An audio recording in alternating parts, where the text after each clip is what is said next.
Hello everyone, நான் Madan Gowri and hello my dear MG squad. இன்னைக்கு ரொம்ப ஒரு முக்கியமான உலகம் 2026ல ஆர் இதுக்கப்புறம் எப்படி இருக்க போகுதுங்கிற நிர்ணயிக்கக்கூடிய ஒரு நாள் இன்னைக்கு February 5. ஏனால் பனிப்போருக்கு அப்புறம் கோல்டு வார்க்கு அப்புறம் முதல் முறையா உலகத்துல யாரு எவ்வளோ அணு ஆயுதங்கள், நம்ம எல்லாருக்குமே தெரியும் இந்த நியூக்ளியர் ஆயுதங்கள்லாம் ஹிரோஷிமா நாகசாகில ஒன்னு போட்டா ஊரே காலி ஆயிடும். அது கிட்டத்தட்ட 70-80 இயர்ஸ்க்கு முன்னாடி. இன்னைக்கு இது எவ்வளவு அட்வான்ஸ் ஆயிருக்கும். இந்த நியூக்ளியர் ஆயுதங்கள் ஒரு நாடு எவ்வளவு வச்சுக்கலாம் அப்படிங்கிற டீல் அமெரிக்காவுக்கும் ரஷ்யாவுக்கும் நடுவுல சைன் ஆகி இன்னைக்கு வரைக்கும் 50 வருஷமா அது இருந்துச்சு. ஓகேவா? ஆனா இன்னையோட அது எக்ஸ்பயர் ஆகுது. New START treaty is expiring or expired today. இன்னைக்கு முடிஞ்சிருச்சு. இந்த ஒரு ட்ரீட்டி உலகத்துல அணு ஆயுதங்கள் ரெண்டு மிகப்பெரிய நாடுகள், ஓகேவா, ரஷ்யா அண்ட் யுஎஸ் கிட்ட பாத்தீங்கன்னா thousands ஆஃப் நியூக்ளியர் ஆயுதங்கள் இருக்குது. அது ஒரு மிகப்பெரிய போரா இன்னைக்கு வரைக்கும் வெடிக்காம இருக்குது. அது எப்படின்னா எல்லார் கையிலயும் கத்தி இருக்குது, நம்ம கழுத்துல இருக்குது, ஏன்னா குத்தாம இருக்காங்க. அதுக்கு காரணம் இந்த ட்ரீட்டி ஒரு முக்கியமான ரீசன். ஓகேவா? கழுத்துல உள்ள இறக்காம இருக்கிறதுக்கு, இறக்க மாட்டோம் அப்படின்னு ஒரு டீல் சைன் பண்ணிருக்காங்க. இன்னைக்கு அந்த டீல் முடியுது. அண்ட் எந்த மாதிரி காலகட்டத்தில் முடியுது? நாடுகளுக்கு நடுவில் மிகப்பெரிய போர்கள் நடந்துட்டு இருக்குது. நீங்க ரஷ்யாவுக்கும் அமெரிக்காவுக்கும் நடுவில் இன்னைக்கு இருக்கிற பிரச்சனை நான் உங்களுக்கு சொல்லி தெரிய தேவையில்லை. நம்ம சேனலை ஃபாலோ பண்ற எல்லாருக்குமே தெரியும். அவ்வளோ பிரச்சனை. நீங்க சேனலை ஃபாலோ பண்ணலன்னா சப்ஸ்கிரைப் பண்ணி எம்ஜி ஸ்குவாட்ல சேருங்க. இப்படி இன்டகிரேஷனை பார்த்தீங்களா? அப்பதான் நான் போஸ்ட் பண்ற எல்லா வீடியோ உங்களுக்கு சேரும். ஒரு 3 வருஷமா நம்ம ரஷ்யாவுக்கும் உக்ரைனுக்கும் நடுவில் என்ன நடந்துட்டு இருக்குங்கிறத ஆல்மோஸ்ட் எது வேர்ல்ட் லெவலில் பெருசாக நடந்தாலும் டெய்லி எல்லாத்தையும் நம்ம பேசிட்டு இருக்கோம். கரெக்டா? அந்த மாதிரி இப்போ என்ன நடக்குதுன்னு பார்த்தீங்கன்னா, இந்த ஒரு அக்ரிமெண்ட் ரெண்டு பேருக்கும் நடுவில் அணு ஆயுதங்களை அவங்க யூஸ் பண்ணாம இருக்கிறதுக்கு ஒரு முக்கியமான காரணமா இருந்தது இந்த நியூ ஸ்டார்ட் அப்படின்னு சொல்லப்படக்கூடிய ஒரு ட்ரீட்டி தான். இன்னையோட அந்த ட்ரீட்டி முடிவுக்கு வருது. 5th February 2026. புது ட்ரீட்டிக்கு இன்னமும் சைன் பண்ணப்படவில்லை ரெண்டு நாடுகளுக்கு நடுவில். இந்த மாதிரி ஒரு காலகட்டத்தில் நாடுகளுக்கு நடுவில் மிகப்பெரிய போர் இருக்கிறப்போ இது எல்லாருக்குமே பிரச்சனை. அமெரிக்கன்ஸ்க்கும் ரஷ்யன்ஸ்க்கும் மட்டும் கிடையாது, இந்தியன்ஸ்க்கும், உங்களுக்கு, எனக்கு, உலகத்தில் இந்த வீடியோ நீங்க எந்த மூலையில இருந்து பார்த்துட்டு இருந்தாலும் உங்களுக்கும் ஏன் இந்த ட்ரீட்டி அவ்வளோ முக்கியம் அப்படிங்கிறத நான் உங்ககிட்ட எக்ஸ்பிளைன் பண்ண போறேன். மறுபடியும் ட்ரீட்டி சைன் ஆக வாய்ப்பு இருக்கா இல்லையா, அண்ட் இன்னைக்கு இது எக்ஸ்பயர் ஆகுதுங்கிறது ஏன் இன்னும் மிகப்பெரிய பிரச்சனைங்கிறத நம்ம பார்க்க போறோம். ஓகேவா? இதுல நம்ம முதல் விஷயத்துலேருந்து வர ஆரம்பிப்போமே. இந்த ஆயுத ட்ரீட்டி என்ன சொல்லுது அப்படிங்கிறத நம்ம பார்க்கறதுக்கு முன்னாடி, எதனால இந்த ட்ரீட்டி சைன் பண்ண, ட்ரீட்டினா நம்மளுக்கு தெரியல, அக்ரிமெண்ட், எதனால இந்த அக்ரிமெண்ட் சைன் பண்ணப்பட்டுச்சுங்கிறத நம்ம இன்னொரு ஃபிளாஷ்பேக் போட்டு பார்க்கணும். ஸோ 1940s, ஓகேவா, நாடுகளுக்கு நடுவில் அணு சக்திகளை உருவாக்கிட்டு இருக்காங்க. 2ஆம் உலக போர் நடந்துட்டு இருக்குது. இந்த காலகட்டத்தில் 1940sல அமெரிக்கா ஜப்பான்ல இருக்கக்கூடிய ஹிரோஷிமா அண்ட் நாகசாகி இந்த ரெண்டு ஊர்கள் மேல அணு ஆயுதங்களை போடுறாங்க. இன்னைக்கு வரைக்கும் உலகத்துல மக்கள் மேல அணு ஆயுதங்களை போட்டது இந்த ஒரே ஒரு இன்சிடென்ட் தான். ஓகேவா? இந்த அப்பன்ஹைமர் படமே அதை வச்சுதான் கிறிஸ்டோபர் நாலன் படம்லாம் கூட எடுத்தாரு. இன்னைக்கு வரைக்கும் ஹிரோஷிமா பக்கமோ நாகசாகி பக்கமோ போனோம்னா மக்கள், அது நடந்து முடிஞ்சு எத்தனை வருஷம் ஆச்சு? கிட்டத்தட்ட 100 வருஷம் ஆயிடுச்சு. கரெக்டா? ஆனா இன்னைக்கும் நீங்க அங்க போய் பார்த்தீங்கன்னா இன்னைக்கு பிறக்கிற குழந்தைங்களை கூட சம்டைம்ஸ் அது பாதிச்சுட்டு இருக்குது. ஒரு இனத்தையே அழிக்கிற அளவுக்கு சக்தி இந்த அணு ஆயுதங்களுக்கு கிட்டத்தட்ட நம்ம 80 இயர்ஸ்க்கு முன்னாடியே கொடுத்து வச்சிட்டோம். அமெரிக்கா அதை யூஸ் பண்ணிட்டாங்க. அமெரிக்கா கிட்ட அணு ஆயுதங்கள் இருக்குன்னு தெரிஞ்ச உடனே ரஷ்யாவும் அணு ஆயுதங்களை அதை விட அதிகமா உருவாக்கணும்னு நினைக்கிறாங்க. ரஷ்யா அணு ஆயுதங்கள் அதிகமா உருவாக்குறாங்கன்னு தெரிஞ்சா அமெரிக்காவும் அதிகமா உருவாக்குறாங்க. ரெண்டு நாடுகளுக்கு நடுவுல ஒரு நியூக்ளியர் ஆர்ம்ஸ் ரேஸ் உருவாச்சு. யாருக்கிட்ட அதிகமா அணு ஆயுதங்கள் இருக்குது? ஏன்னா உங்ககிட்ட ஒன்று இருந்துச்சு, நீ என் நாட்டில் ஒன்று போடுவேன், நான் பதில் உன் நாட்டில் ஒன்று போடுவேன். இல்ல அப்ப என்கிட்ட 2 இருக்கும். ஓ, உங்ககிட்ட 2 இருக்கா? அப்ப என்கிட்ட 3 இருக்கும். உங்ககிட்ட 3 இருக்கா? அப்ப என்கிட்ட 10 இருக்கும். 10 அப்போ நான் 50 உருவாக்குறேன். 100, 200, 500, 800, 1000 பிளஸ் அணு ஆயுதங்கள் ரெண்டு பேரும் சண்டை போட்டு ஏத்தி வச்சிருக்காங்க. ரெண்டு நாடுகளுக்கும் நடுவுல thousands ஆஃப் அணு ஆயுதங்கள் இன்னைக்கு இருக்குது. ஹிரோஷிமா நாகசாகிங்கிறது 2 ஊர். ஆனா இன்னைக்கு இவங்க கையில இருக்கிற அணுதாயங்கள் நம்ம நாட்டுல விட்டுறலாம், நம்ம கிட்டயும் இருக்குது, பட் நம்மளால விட்டுறலாம். அமெரிக்கா ரஷ்யா கிட்ட தான் வேர்ல்டுலயே அதிகமா இருக்குது. ஓகேவா? ரஷ்யாவே அமெரிக்காவும் மட்டும் நம்ம எடுத்துக்கிட்டானா கூட அவங்க 2 பேரும் அவங்க கிட்ட இருக்கிற அணுசக்தியை யூஸ் பண்ணும் அப்படின்னு நினைச்சாங்கன்னா நம்ம எல்லாருமே சாம்பல் தான். அவங்க 2 பேர் இவ்வளவு நாள் யூஸ் பண்ண விடாம தடுத்து நிறுத்திட்டு இருக்கிறதுக்கு ஒன்னு காமன் சென்ஸ், இதை பண்ணக்கூடாது, பண்ணோன்னா 2 பேரும் சேர்ந்து சாவோங்கிற ஒரு அறிவு இருக்கும். பட் அதை தாண்டி அந்த அக்ரிமெண்ட் போடப்பட்டுச்சு. அதுதான் நியூ ஸ்டார்ட் அக்ரிமெண்ட். ஓகேவா?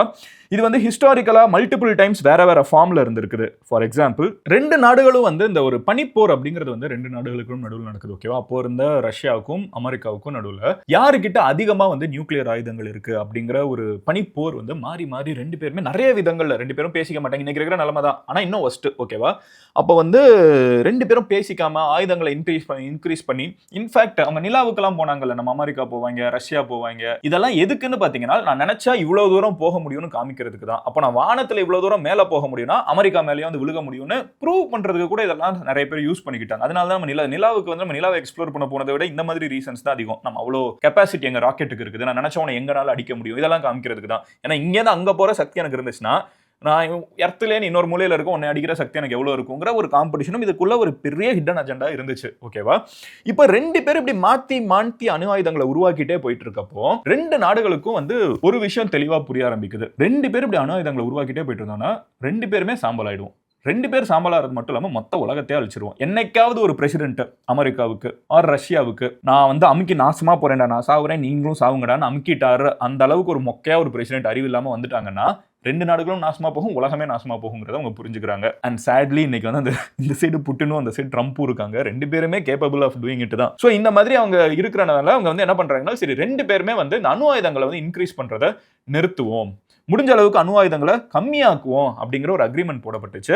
இது வந்து முதல்ல 1968 நியூக்ளியர் நான் ப்ரொஃபிலிரேஷன் ட்ரீட்டி அப்படின்னு சைன் பண்ணப்படுது. 1972 anti ballistic missile treaty sign பண்ணப்படுது.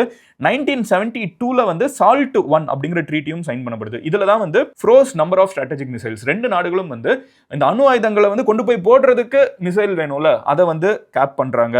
அண்ட் இது வரைக்கும் இதுக்கு மேல ஆட் பண்ண வேணாம், இது வரைக்கும் இருக்கிறது போதும்னு சொல்லி ரெண்டு நாடுகளும் அக்ரி பண்ணிக்கிறாங்க. SALT II வந்து இன்னமும் ஸ்ட்ராங்கர் லிமிட்ஸ் வைக்கிறாங்க. என்ன பண்றாங்கன்னு பாத்தீங்கன்னா ரெண்டு நாடுகளுமே வந்து 1972 SALT I அப்படிங்கிற அக்ரிமெண்ட் சைன் பண்ணுது. இதுதான் வந்து ஃபர்ஸ்ட் டைம். 1972 என்னன்னு யோசிச்சு பாருங்க. நம்ம இப்போ 26ல இருக்கோம். அப்போ வந்து 1606 96 86 76 கிட்டத்தட்ட 50 வருஷத்துக்கு முன்னாடி ரெண்டு நாடுகளுக்கும் நடுவில் என்ன அக்ரிமெண்ட் சைன் பண்ணப்படுதுனால் இதுக்கு மேல அணு ஆயுதங்களை நாங்கள் இன்க்ரீஸ் பண்ண மாட்டோம், இதுதான் மேக்ஸிமம், இதுக்கு மேல நாங்கள் இன்க்ரீஸ் பண்ண மாட்டோம் அப்படிங்கறத வந்து ரெண்டு நாடுகளும் அக்ரி பண்ணிக்கிறாங்க. SALT II அப்படிங்கிறது 1979ல சைன் பண்ணப்படுது. அதை இன்னும் இன்க்ரீஸ் பண்றாங்க, இன்னும் கொஞ்சம் நாளுக்கு நம்ம மறுபடியும் இன்க்ரீஸ் பண்ண மாட்டோங்கிறத ஒத்துக்கிறாங்க. INF ட்ரீட்டி வந்து 1987 சைன் பண்ணப்படுது. START I ஓகேவா, இது வந்து மேசிவ் ரிடக்ஷன், இருக்கிற ஆயுதங்களே நீங்க காலி பண்ணணும், கையில இருக்கவே கூடாது ஆயுதங்கள்னு சொல்லிட்டு ரெண்டு நாடுகளும் அக்ரி பண்ணி ரிடக்ஷன் வந்து கொண்டு போறாங்க. ஓகேவா, 60,000ல இருந்து 60,000 ரெண்டு பேர்கிட்டயும் வார் ஹெட்ஸ் இருந்துச்சு, அதுல இருந்து பயங்கரமா கம்மி பண்றாங்க. அண்ட் அதுல இன்னும் எக்ஸ்ட்ராவா என்ன பண்றாங்கன்னு பாத்தீங்கன்னா நான் வந்து எவ்வளவு வச்சிருக்கேன், நான் சும்மா நான் அமெரிக்கா ஓகேவா நான் சொல்லிக்கலாம் என்கிட்ட வந்து 10 தான்ப்பா இருக்கு அப்படின்னு சொல்லிட்டு, ஆனா உண்மையிலே 10 இருக்கா இல்லைன்னு எப்படி ரஷ்யா நம்புறது? ரஷ்யாவோட ஆர்மி வந்து அமெரிக்காக்குள்ள வந்து செக் பண்ணி பார்க்கலாம் ஆமாவா இல்லையான்னு. அதே மாதிரி ரஷ்யா கிட்ட வந்து ரஷ்யா சொன்ன என்கிட்ட 10 தான்ப்பா இருக்குன்னு அமெரிக்கன் ஆர்மி உள்ளுக்குள்ள வந்து ரஷ்யன் பேஸை செக் பண்ணி பார்க்கலாம் 10 தான் இருக்கா அப்படின்னு சொல்லிட்டு. ஸோ ரெண்டு பேரும் நம்பிக்கை இல்லைங்கிறதுனால ட்ரீட்டி அக்ரிமெண்ட் சைன் பண்ணி இருக்காங்க. ஏன்னா ரெண்டு பேரும் கழுத்துல குத்திக்கிறதுக்கு தயாரான ஆட்கள்னு நம்மளுக்கு தெரியும். ஸோ அப்படி இருக்கிறப்போ இந்த START Iங்கிறது வந்து 1991 சைன் பண்ணப்படுது. SALT வந்து 2002ல சைன் பண்ணப்படுது. அண்ட் இது அப்படியே கண்டினியூ ஆகி வந்து கடைசியில் இப்போ 2026ல வந்து நியூ ஸ்டார்ட் வந்து முடியுது. ஓகேவா, இன்னைக்கு வரைக்கும் வந்து ரெண்டு நாடுகளுக்கும் நடுவில் ஏன் நானும் என்னோட அணு ஆயுதத்தை இன்க்ரீஸ் பண்ண மாட்டேன், நீனும் அதிகமாக இன்க்ரீஸ் பண்ணக்கூடாது, இன்ஃபேக்ட் கம்மியாக்கணுங்கிறதெல்லாம் அக்ரி பண்ணி நான் இதுக்கு மேல ஆட் பண்றேனா இல்லையாங்கிறத நீ எனக்கு நான் என் வீட்டுக்குள்ள வந்து பார்க்கலாம், நீ ஏதாவது ஒழிச்சு வச்சிருக்கியாங்கிறத நான் உங்க வீட்டுக்குள்ள வந்து பார்க்கலாம். ரெண்டு பேரும் ரெஸ்பெக்டபிளா இனிமே அணு ஆயுதங்களை இன்க்ரீஸ் பண்ண மாட்டோம்னு அக்ரி பண்ண ஒரு டீல் வந்து பேசிக்கா இன்னையோட முடியுது. சரி மதன, அமெரிக்காவுக்கும் ரஷ்யாவுக்கு இது முடிஞ்சிச்சுன்னா எனக்கு எப்படி பாதிக்க போகுது? நான் நல்லா தானே இருக்கேன், நான் சூப்பரா இருக்கேன், நான் இந்தியாவில் இருக்கேன், தமிழ்நாட்டில் இருக்கேன், நான் ஒரு அமைதி பூங்காவான மலேசியாலேயோ சிங்கப்பூர்லயோ நான் எங்கேயோ இந்த மாதிரி நான் ஜாலியா இருக்கேன் மதன், நான் எதுவுமே இல்லாத கனடாவில் இருக்கேன், பனி மட்டும்தான் இங்க இருக்குது, இங்க வந்து எனக்கு போருக்கும் எனக்கும் சம்மந்தமே இல்லை, இப்படி என்னன்னாலும் யோசிக்கலாம். பிரச்சனை என்னன்னு பாத்தீங்கன்னா அமெரிக்கா அணு ஆயுதங்களை இப்போ எவ்வளவு நாளும் இன்க்ரீஸ் பண்ணிக்கலாம். இன்னைக்கு as of today at this moment ரஷ்யாவும் எவ்வளவு நாளும் இன்க்ரீஸ் பண்ணிக்கலாம். ரஷ்யா எவ்வளவு இன்க்ரீஸ் பண்றாங்கிறத அமெரிக்கா போய் பார்க்க முடியாது, அமெரிக்கா எவ்வளவு இன்க்ரீஸ் பண்றாங்கிறத ரஷ்யா போய் பார்க்க முடியாது. இவங்க ரெண்டு பேர் எவ்வளவு நாள் இன்க்ரீஸ் பண்ணிக்கலாங்கிற ஒரு ஆப்ஷன் இருக்கிறப்போ அப்போ சைனா விரல் சூப்பிட்டா இருக்கும், அவங்களும் இன்க்ரீஸ் பண்ணுவாங்க. அவங்க இந்த அக்ரிமெண்ட்லேயே இல்லை, இன்ஃபேக்ட் அவங்க இப்பவே இன்க்ரீஸ் பண்ணலாம். இந்த அக்ரிமெண்ட் இவங்களுக்கு காலி ஆயிடுச்சுன்னு தெரிஞ்ச உடனே அவங்களும் அவங்களோட தற்காப்புக்கு சைனா எவ்வளவு நாள் இன்க்ரீஸ் பண்ணலாம். சைனா இஷ்டத்துக்கு அணு ஆயுதங்களை இன்க்ரீஸ் பண்ணிட்டு போயிட்டு இருக்குன்னா இந்தியா என்ன வேடிக்கை பார்த்துட்டு இருக்க முடியும்? ஏன்னா சைனா வந்து அமெரிக்கா ரஷ்யா கூட மட்டுமா சண்டை போடும், நம்ம கூட சண்டை போட வாய்ப்பு இருக்குது. அப்போ நம்மளும் நம்மளோட டிஃபென்ஸ்க்கு ஆயுதங்களை இன்க்ரீஸ் பண்ண வேண்டியது இருக்கும். யாருமே யாரையும் குத்தல, சம்பந்தமே இல்லாம இந்த ஒரு காமெடி இருக்குள்ள, இந்த விஷால் வந்து மாறி மாறி அரைஞ்சிட்டு இருப்பாங்களே, ஸ்ரீதேவியா சூரியெல்லாம் இருப்பாங்க, அதுல வந்து திடீர்னு வந்து சூரிய அடிச்சிருவாங்க. ஜப்பான் மட்டும் தான் அடி வாங்கி இருக்குது. இங்க மெயினா வந்து இன்னைக்கு ஆயுதங்கள் வச்சிருக்கிறவங்க எல்லாம் வந்து இதுல அடி வாங்கல, இவங்க ஆயுதங்கள் மட்டும் தான் வச்சிருக்காங்க. அந்த மாதிரி இன்னைக்கு என்னன்னு பாத்தீங்கன்னா எல்லாரும் எவ்வளவு நாளும் வச்சுக்கலாம்னு கேப் இல்லாம இருக்குதுனால, அதாவது மேல வந்து ஒரு மூடி போட்டு இதுக்கு மேல போகாதீங்க அப்படின்னு சொல்லிட்டு கண்டமானிக்கு இன்க்ரீஸ் ஆகிற நிலைமை இருந்துச்சுன்னா எவ்வளவு இன்க்ரீஸ் ஆகும்னு நம்மளுக்கு தெரியாது. தற்காப்புக்காக எல்லாருமே ஆயுதங்களை உருவாக்கி வச்சுப்பாங்க. இது எப்படின்னு பாத்தீங்கன்னா உங்க ஃப்ரெண்டு கிட்ட வந்து ஃப்ரெண்ட் இல்ல நம்ம ரேண்டமா ஒருத்தன் வச்சுப்போமே, நீங்க வந்து ஒரு இடத்துல டிராவல் பண்றீங்க, உங்ககிட்ட உங்களுக்கு ஆப்போசிட்ல ஒருத்தன் இருக்கான், அவன் கிட்ட வந்து ஒரு கத்தி இருக்குன்னா உங்ககிட்ட சேஃப்டிக்கு ஒரு கத்தியை வச்சுக்கோ அப்படின்னு சொல்லுவாங்க. கரெக்டா? எதுக்கு இந்த சேஃப்டிக்கு ஒன்று வச்சுக்கோங்கிறாங்க? ஒருவேளை அவன் குத்துறா நம்ம பதில் குத்துறது நம்ம கிட்ட இருக்கணும். நம்ம வெறுமனே அடி வாங்கிட்டு போக முடியாது. அவன் நம்மள காலி பண்ணிடக்கூடாது. அப்புறம் நம்ம கையில கத்தி இருக்குதுன்னு தெரிஞ்சதுனால அவன் கத்தியவும் யூஸ் பண்ண மாட்டான். ஆமாவா இல்லையா? அதே மாதிரி தான் இந்த நாடுகளுக்குள்ள வந்து இப்ப இது இன்னொரு ஒரு விதத்துல யோசிச்சு பாருங்க. உங்களுக்கு தெரியும் அவன்கிட்ட 10 கத்தி இருக்குன்னு, அவனுக்கு தெரியும் உங்ககிட்ட 10 கத்தி இருக்குன்னு. தேவை ஒரு கத்தி தான் 2 பேரையும் முடிக்கிறதுக்கு. ஆனா 10 கத்தி இருக்குது, இங்கேயும் 10 கத்தி இருக்குது அப்படின்னு தெரியறப்போ அதுக்கு மேல போகக்கூடாது அக்ரிமெண்ட்ல இருக்கீங்க. இப்ப அதை எடுத்துட்டா நீங்க கத்தி வந்து 10 மட்டும் இல்ல 100 வச்சுக்கலாம். 10 கத்தி வச்சிருக்கவன் ஜெயிச்சிருப்பானா, 100 கத்தி வச்சிருக்கவன் ஜெயிச்சிருப்பானா? மேபி 100 இருக்கிறவன் ஜெயிக்கலாம், தெரியாது. It gives him some advantage. கரெக்ட்டா? அப்ப 100 கத்தி ஒருத்தன் வச்சிருக்கான், இன்னொருத்தன் வந்து ஒரு 10 கத்தி வச்சிருக்கான். அப்ப கிட்ட இருக்கிற மூணாவது ஆள் சும்மா இருப்பானா?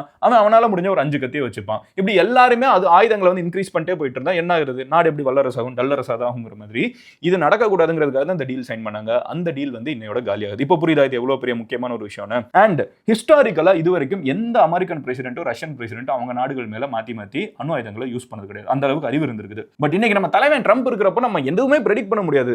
ட்ரம்ப் வந்து என்னன்னாலும் பண்றதுக்கு இது வரைக்கும் வரலாற்று இல்லாத அளவுக்கு ஒரு பிரசிடென்ட் நம்ம எல்லாருக்குமே தெரியும். அப்படி இருக்கிறப்போ இது முடியுதுங்கிறது கொஞ்சம் சென்சிட்டிவா இருக்குது. இத பத்தி யுஎன்ஓட ஹெட் ஓகேவா அன்டோனியோ குட்டரஸ் என்ன தெரியுமா சொல்றாரு? உலக அமைதிக்கும் பாதுகாப்புக்கும் இந்த மொமெண்ட் வந்து ரொம்ப பயங்கரமான ஒரு moment. For the first time in more then half a century 50 வருஷத்துல முதல் முறையா உலகத்துல எந்த லிமிட்டும் இல்லாம எவ்வளவு நாளும் அணு ஆயுதங்கள் வச்சுக்கிறதுக்கான ஒரு மொமெண்டா இன்னைக்கு இருந்துட்டு இருக்குது. ரெண்டு நாடுகள் the two states that possess the overwhelming majority of global stockpile of nuclear weapons, that is 90% ஆயுதங்களை கண்ட்ரோல் பண்ணக்கூடிய அமெரிக்காவும் ரஷ்யாவும் இன்னைக்கு எந்த லிமிட்டும் இல்லாம எவ்வளவு நாள் வச்சுக்கலாங்கிறது வந்து உலகத்துக்கே நல்லது இல்ல. சீக்கிரமா ரெண்டு பேரும் மறுபடியும் இங்க வந்து டீல சைன் பண்றது நல்லது அப்படின்னு சொல்லிட்டு யுஎனோட ஹெட்டும் பேசியிருக்காரு. ஏன்னா இன்னைக்கு நம்மளுக்கு தெரியும் உக்ரைனுக்கும் ரஷ்யாவுக்கும் போர் நடந்துட்டு இருக்குது. உக்ரைனை வந்து பயங்கரமா அமெரிக்கா பேக்கப் பண்றாங்க. அவங்க கிட்ட இருக்கிற எல்லா காசு ஆயுதம் எல்லாத்தையும் கொடுத்தாலும், யூரோப்ல இருக்கிற காசு ஆயுதம் எல்லாத்தையும் கொடுத்தாலும், இன்ஃபேக்ட் உலகத்துல இருக்கிற எல்லா வெள்ளக்கார பவரும் அவங்க கிட்ட இருக்கிற எல்லா காசையும் ஆயுதத்தையும் உக்ரைன் கிட்ட கொடுத்தாலும் ரஷ்யாங்கிற ஒரு நாட்டை அவங்களால வீழ்த்த முடியலங்கிறத விடுங்க, உக்ரைன் ஒரு நாட்டை ஃபுல்லா காப்பாற்ற கூட முடியல. ரஷ்யா உள்ள வந்துகிட்டே இருக்காங்க. அப்போ ஒரு நாடு வந்து இத்தனை நாடுகளை அடிச்சிட்டு இருக்குது. இப்போ இங்க இருக்கிற அத்தனை நாடுகளும் இரிட்டேட் பண்ணும்ல. இப்போ இவங்க பதிலுக்கு எதுக்கு இவ்வளவு நாள் நம்ம கஷ்டப்பட்டு சண்டை போட்டுட்டு ஒரே ஒரு ஆயுதத்தை யூஸ் பண்ணிட்டான்னு யோசிச்சா ட்ரம்ப் யோசிக்கிறாளா இல்லையா? அவர் கையில ஒன்று கொடுத்தா அவர் விளையாடுவாரா மாட்டாரா? ஸோ அதுதான் இப்போ பிரச்சனை. அதனால தான் யூஎனோட ஹெட்டும் இப்போ அட்ரஸ் பண்ணியிருக்காங்க. இதெல்லாம் நம்ம பார்த்துட்டு இருக்கிற அதே நேரத்தில் ராய்ட்டர்ஸ்ல சில ஆர்டிகல் வந்திருக்குது. மறுபடியும் அமெரிக்காவும் ரஷ்யாவும் வந்து இல்ல டீல் சைன் பண்றதுக்கு பேச்சுவார்த்தை நடத்திட்டு இருக்காங்க துபாயில, யுனைடெட் அரப் எமிரேட்ஸ்ல அப்படின்னு போட்டிருக்காங்க. இது எந்த அளவுக்கு நம்ம சீக்கிரமா நடக்கும்னு தெரியல. பட் அதை நோக்கி அவங்க போயிட்டு இருக்காங்கிறதும் ஒரு நல்ல விஷயம். பட் ஓவரால் இதுதான் 2026ஐயும் இனிமே வரக்கூடிய வருஷங்களையும் நிர்ணயிக்கக்கூடிய ஒரு முக்கியமான மொமெண்ட். எனக்கு தெரிஞ்சு ட்ரம்ப் என்னதான் ஒரு மேட் கையா இருந்தாலும், புட்டின் வந்து என்னதான் ஒரு அன்ரீடபிள் கையா இருந்தாலும், அவர் என்ன பண்ணுவாருன்னு நம்ம யாருமே கெஸ் பண்ண முடியாது. அது மாதிரி இருந்தாலும் அவங்க சுத்தி இருக்கக்கூடிய பியூரோக்ராட்ஸ் இருப்பாங்கல்ல, எப்படி நம்ம ஊர்ல ஐஏஎஸ் ஆஃபீஸர்ஸ் ஐஎஃப்எஸ் ஆஃபீஸர்ஸ் எல்லாம் இருக்காங்களோ எல்லா நாட்டிலையும் இருப்பாங்க. அவங்க வந்து சாமி தயவு செஞ்சு இதில் சைன் போட்டுரு அதான் நல்லதுன்னு சொல்லிட்டு எப்படியாவது பேசி கன்வின்ஸ் பண்ணுவாங்கன்னு நினைக்கிறேன். But still since it is Putin and Trump, அவங்க என்ன பண்ணுவாங்கன்னு நம்ம எதிர்பார்க்க முடியாது. பட் இதுதான் இன்னைக்கு நம்ம தலைமையில சுத்திட்டு இருக்கிற கத்தி. முடிஞ்ச அளவுக்கு நான் அதை சிம்பிளா எக்ஸ்பிளைன் பண்ணியிருக்கேன்னு நினைக்கிறேன். இந்த மாதிரி வேர்ல்டு ஃபுல்லா டெய்லி 1000 விஷயம் நடந்துட்டு இருக்குது. அதில் 1-2 விஷயம் தான் நம்மளுக்கு ரெலவெண்ட்டாக இருக்கும். அதை நான் டெய்லி உங்ககிட்ட வந்து சேர்த்துட்டு இருக்கேன். நீங்கள் இதை நைட்டு தூங்க போகிறதுக்கு முன்னாடி 10 நிமிஷத்தில் ஈஸியாக தெரிஞ்சுக்கணும்னு நினச்சிங்கன்னா நம்ம எம்ஜி ஸ்குவாட்ல சேருங்க. 8 மில்லியன் ஜோதியில் நீங்களும் ஐக்கியம் ஆயிடுங்க. I'll see you tomorrow. உங்கள் ஃப்ரெண்ட்ஸ் யாருக்கு இது ரெலவெண்ட்டாக இருக்கும்னு நினைக்கிறீங்களோ அவங்க கிட்ட ஷேர் பண்ணுங்க. Love you all, take care, bye. Cheers எம்ஜிஸ்.